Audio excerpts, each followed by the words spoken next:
pwede sumigaw ngayon. Okay. Kanina, pinag-uusapan namin yan. Ano kaya gagawin nila? Putok na putok yung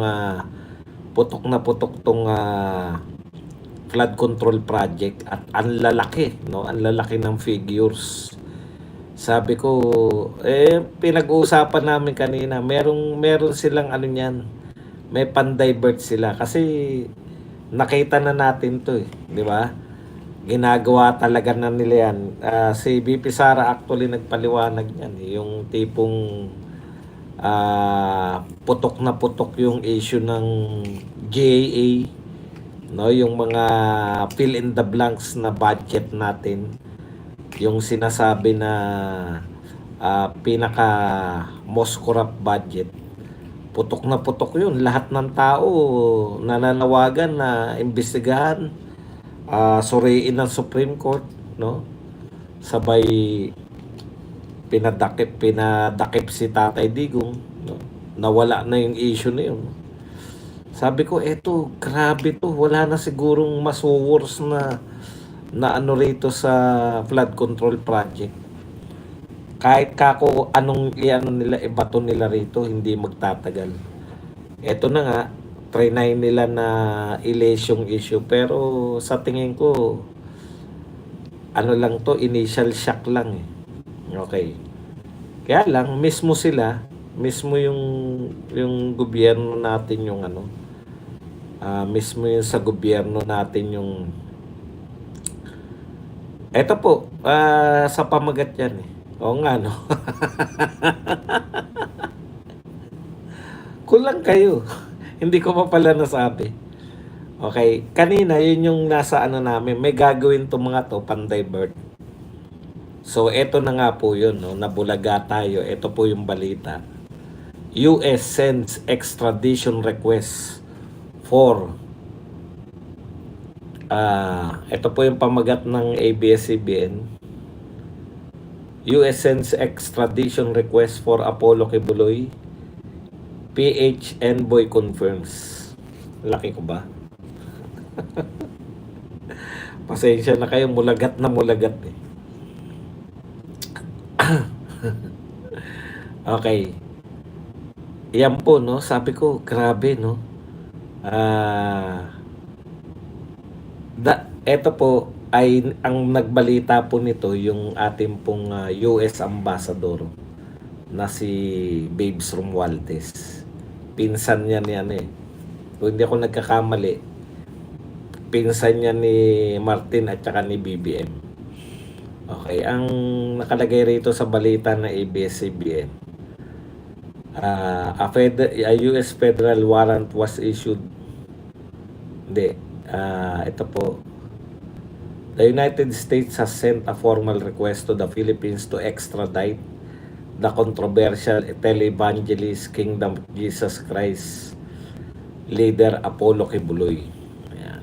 Kinumpirma raw po ito ni Philippine Ambassador to the US, Jose Manuel Babe Romualdez. Okay. Sabi ko, grabe, no? Grabe po.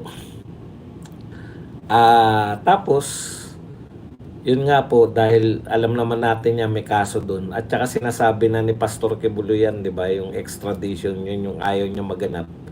Na naganap nga kay Pangulong Duterte. No? Anak, hindi ka nakakatulog? Ha? Hindi ka pa? Hindi. Bukas kasi meron kaming family matters. Tsaka nyo na lang malalaman. Okay, ibig sabihin mga kapatid, ito na yung dati pang napapabalita, 'di ba, na magre-request yung US. Okay. Hindi pa po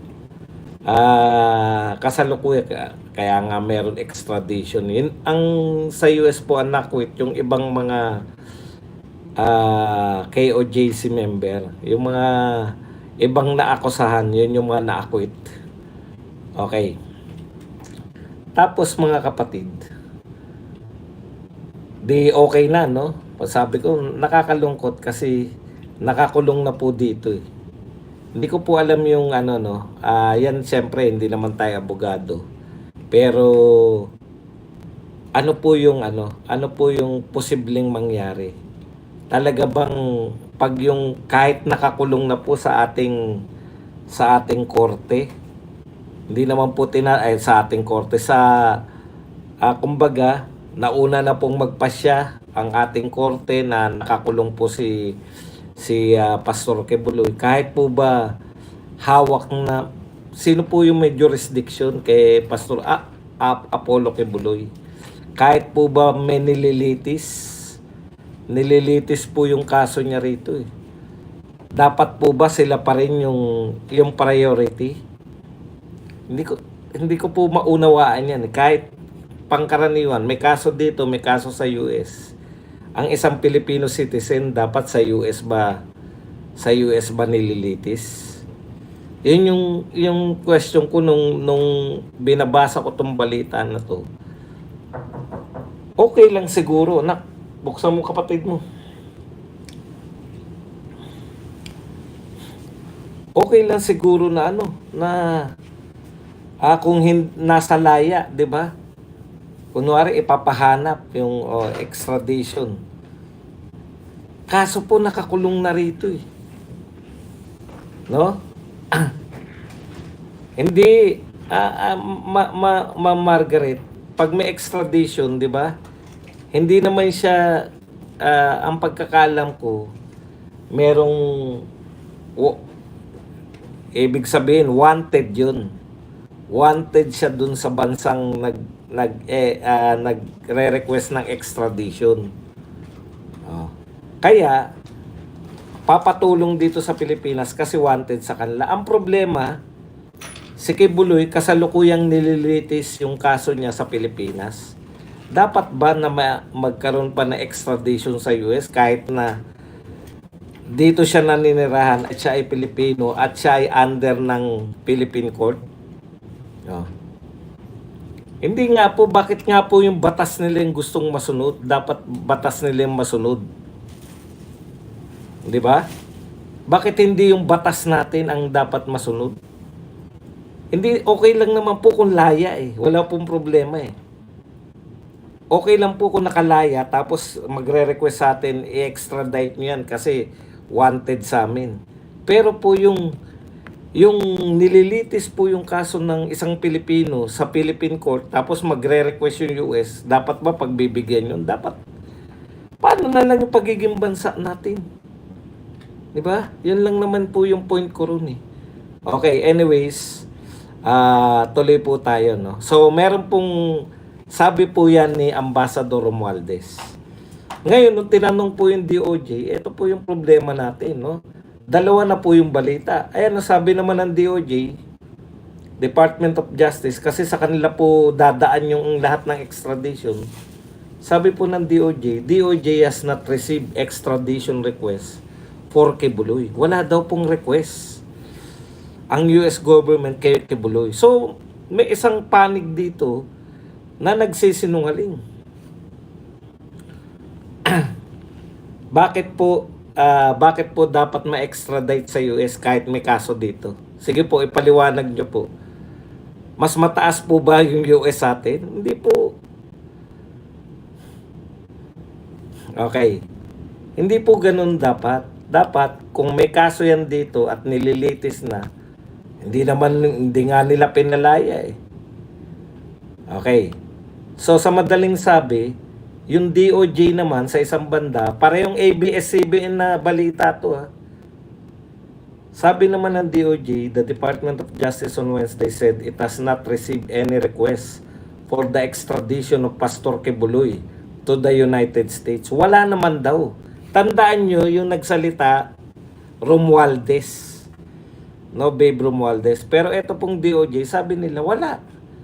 Wala kaming extradition request. O yan. Siyan po ay sinabi ni Undersecretary Nicolas T. Hasn't received any request. So walang request. Dapat alam nila yan ng DOJ dahil sa kanila babagsak yan. Yan din po yung sinabi ng spokes ASEC Miko Clabano. Sabi naman ni Justice Secretary Remulla, malalaman niya mamaya. Pero nung kinumpirma po sa DFA, wala pong request. Okay. Ito po ang sabi ni Clavano. Kung sakali man daw may request, ito po yung hinahanap nating sagot. No, sino po yung dapat masunod? The rule is that he must first face trial, and if convicted, serve his sentence here before extradition may proceed. So mauuna po tayo dito dahil mamamayan po siya ng bansa eh. Ngayon, pag binigay nyo po si Pastor Kibuloy sa US, parang wala na po tayong, hindi naman po sinasabi na palayain eh. Litisin, pero dito, tayo lang po ang tanging bansang malaya na gusto nating, parang gusto natin na ipalabas yung ating mga mamamayan.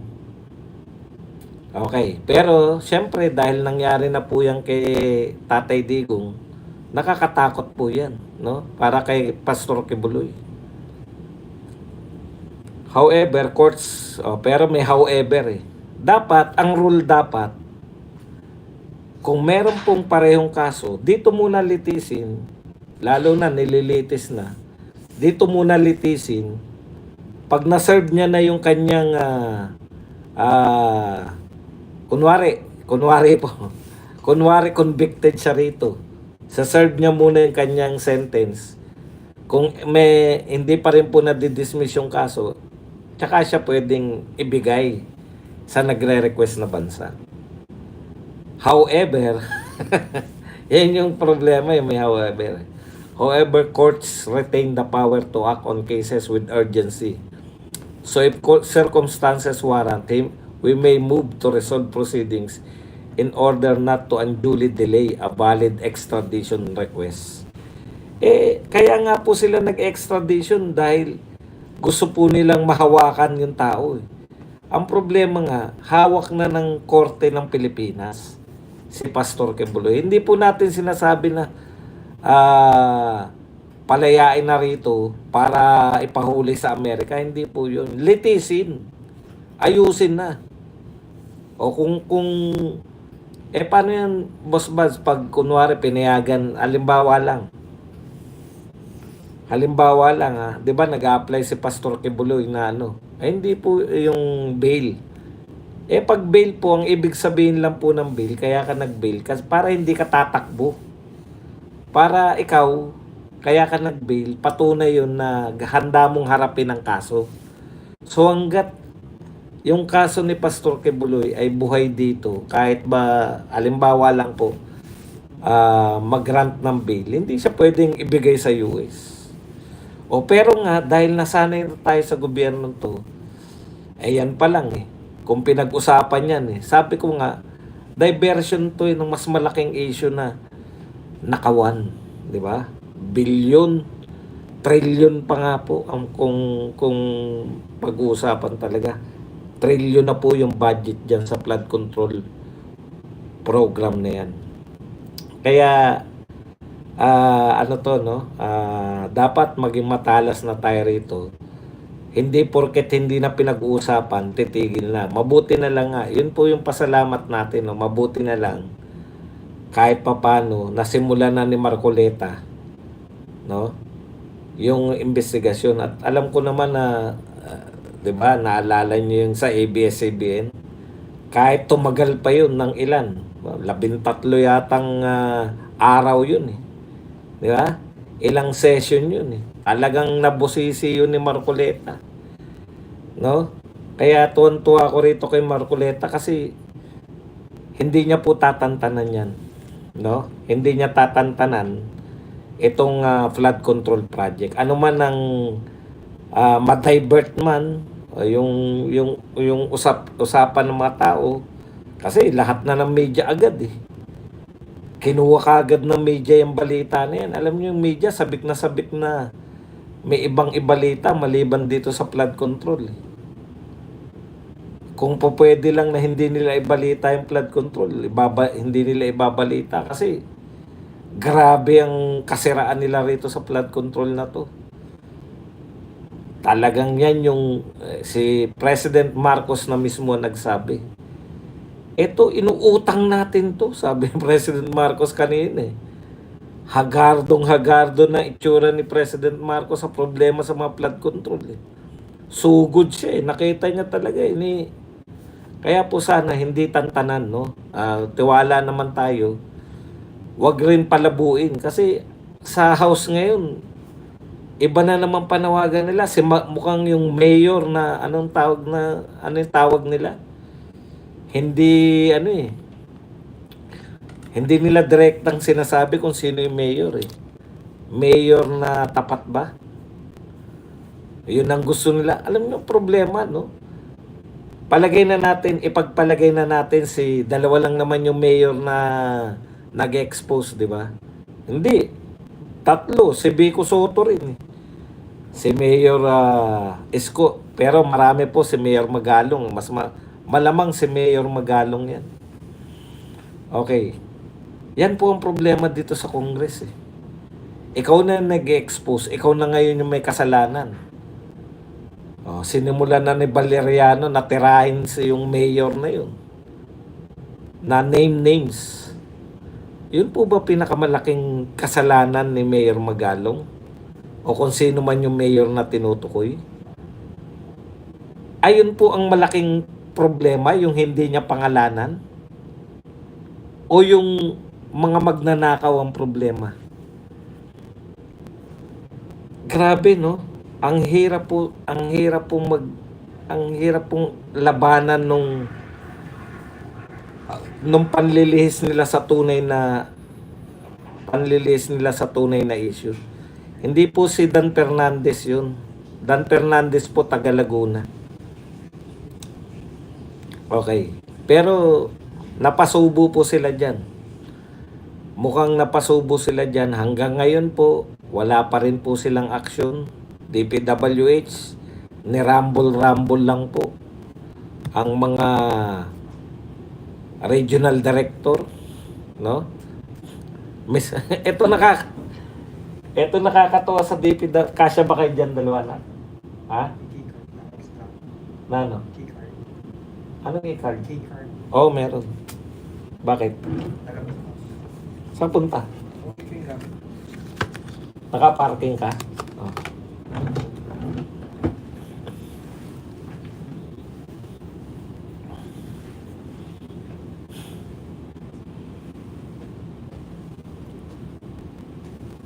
Daniel Fernando po, hindi po Dan Fernandez. Iba po yung si Dan Fernandez. O, mali lang ako ng ano. Kawawa no. Okay. Asan na tayo? Ayan po, no? Subaybayan natin yan kung ano talaga. Kaya mismo ABS-CBN, dalawa balita nila, magkakontra.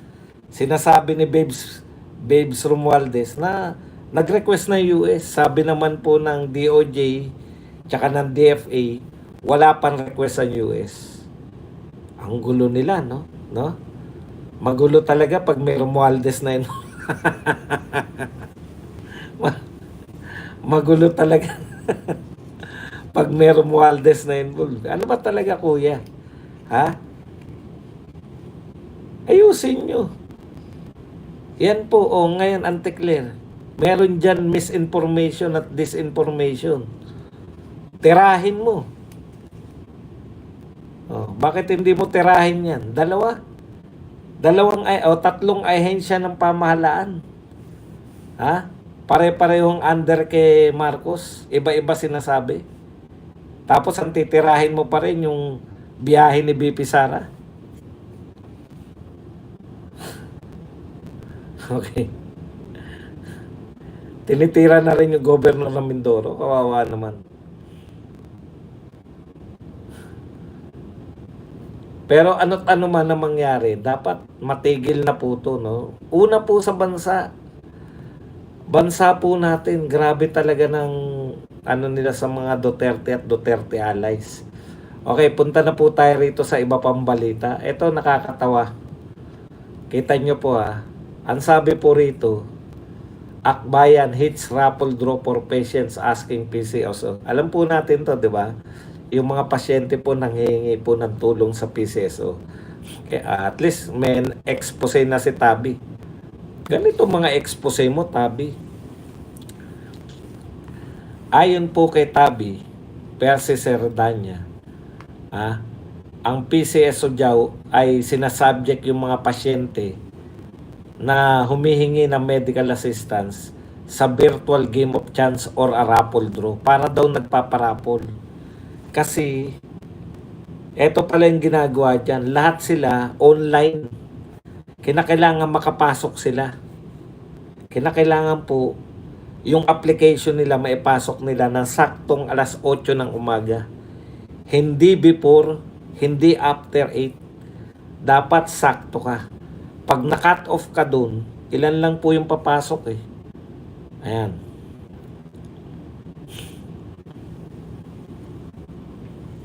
Ay, alas 9 pala. Alas 9 ba?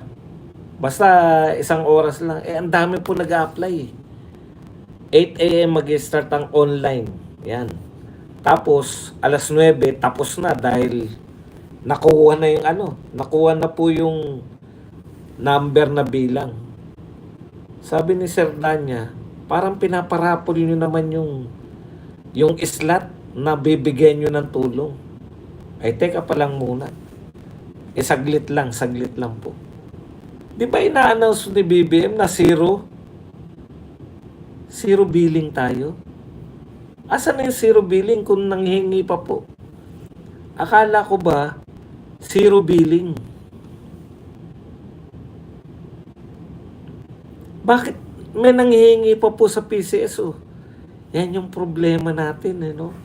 Ang gulo po, yung presidente nagsasabi zero billing. Tapos ito, ini-expose ni Sendanya na nirarapol yung slot na mananghingi ng tulong. Bakit ka pa manghingi ng tulong sa PCSO kung zero billing na tayo? Oh, ano po ang patunay niyan? Patunay lang po yan na hindi zero billing talaga. Bakit may pila pa sa PCSO na nanghingi ng tulong? Di ba kaya kayo nanghingi ng tulong dahil kung zero billing po, higa lang po ang pasyente, pag magaling na, lalabas na. Ang pagkakaintindi ko sa zero billing. Kaya yung zero billing na pinagmamalaki, may ibang meaning na naman yan. Parang 20 pesos yan. May nagtinda nga ng 20 pesos. Pero dadayuhin mo sa Kapitolyo. Kung ikaw alam niyo po yung mga sa Kapitolyo, malalayo po yung ibang lugar sa probinsya. Baka pamasahin nila doon, kulang pa sa 2 kilong bigas na matitipid. Palagay mo ng 40 yung bigas. Makakatipid ka ng 20. Kulang pa po yun. Nariyan na lahat ng mga natin, pamporns.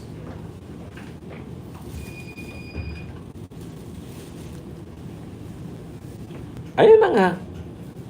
Ito nga po patunay na hindi totoo dahil may pila pa rin sa raffle ticket pa rin sa PCSO. Ikaw naman, Wilfred Riz. Pag zero billing,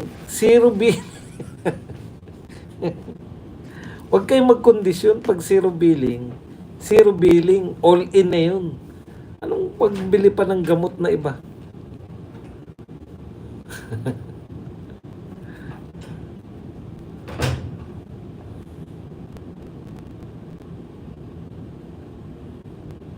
Tignan natin kung meron pa tayo nakalimutan bago tayo magkwentuhan. Okay, ito pa po. Tignan nyo, ito halimbawa, no? Sabi ng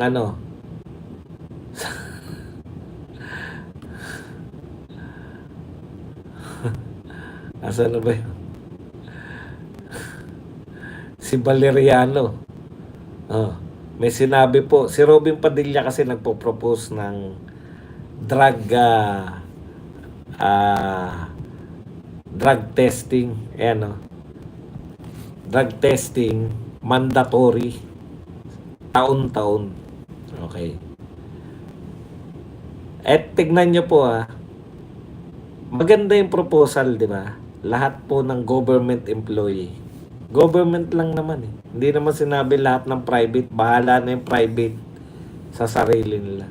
Di ba maganda yun? Na yung mga public employee, lahat na nagtatrabaho sa pampubliko ay walang addict. Hindi ko po nakikita na masama yun eh. Ano po ang masama doon? Wala po akong nakikitang masama. Taon-taon magmamandatory. Lalo na kung libre. No? Lalo na po kung libre. Ano po, bakit po minamasama? O yan, si Auntie Claire. Ano sabi ni Auntie Claire? Ay, illegal po yan. Illegal daw yung mandatory drug testing. Kaya nga kaya nga binabatas eh. Illegal ngayon, Auntie Claire. Mambabatas sila eh. Gagawa nga ng batas. Si Robin, gusto niyang gumawa ng batas na mag-mandatory drug testing lahat ng pampubliko. Sabi ni Auntie Claire, illegal daw. Illegal talaga dahil wala pang batas. Anak ng tinapay naman ng Auntie Claire. Pag napasa yung batas, hindi na siya illegal. Legal na siya. Ang tanong, bakit ang reaction mo ay negative? Unconstitutional. Ay, kalokohan po yan. Bakit po naging unconstitutional yung, ibig nyo sabihin constitutional yung magdroga yung mga pampubliko? Bakit pa bawal? Bakit? Eto po ano po logic nun? Ibig nyo sabihin, inaalaw na ba sa Pilipinas na pagiging addict? Wala namang pong inaalaw na maging addict eh. Bakit mo sasabihin na ang constitutional yung mandatory drug testing? Hindi naman sa lahat ng mamamayan. Dito lang po. Lalo na kung may libre naman. Simula pa lang. Ito pa isa. Si Valeriano. Ito si Valeriano, hindi ko alam. Puyatan today, hindi naman. Saglit lang tayo. Sabi ni Valeriano, mauna ka muna. Mauna daw muna. Magpa-drug test si Robin. Sige nga, Robin Hood. Mag-drug test ka nga.